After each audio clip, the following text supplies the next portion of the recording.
none aha tuvugana minota iciye mu masaha aciyeho hafatiwe umujura wiyoberanyije yigira nk'umunyeshuri aho yari ashaka kuba yakiba cyangwa yakiba agasahura ikigo cy'amashuri cya Fawe Girls School cyahariya igahini mu karere ka Kayonza. Yes, umugabo w'imyaka 35 yafatiwe mu kigo cya Fawe Girls School igahini mu karere ka Kayonza. Bivugwa ko yaragiye kwibamo nyuma y'uko yaravuye no kwiba mu kindi kigo cy'Irwamagana cya College Marilène de la Paix Artisa de Paix.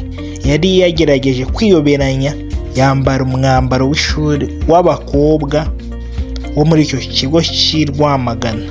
Uwo mugabo utuye mu murenge wa Murama mu karere ka Kayonza avuga ko yahoze ari umwarimu ku ishuri rya Ecole Primaire Kiyenzi cyangwa EPI Kiyenzi.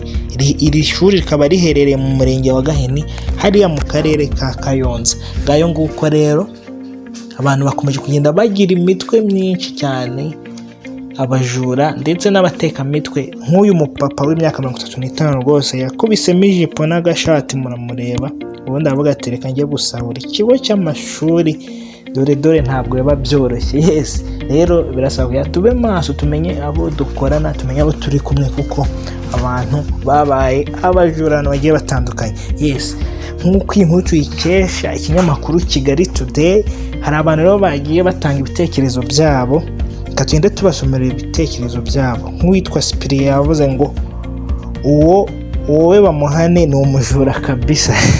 Telesphore Rukundo we ati cyari no kubasambanya ahubwo. Mbwire ndo yavuze ngo nakamaramaza. Minani Seste we yavuze ati ariko ubwo kumuduhisha isura haya ngo mu Rwanda mugira amategeko mwihariye yo guhisha abanyabyaha ngo tutabamenya.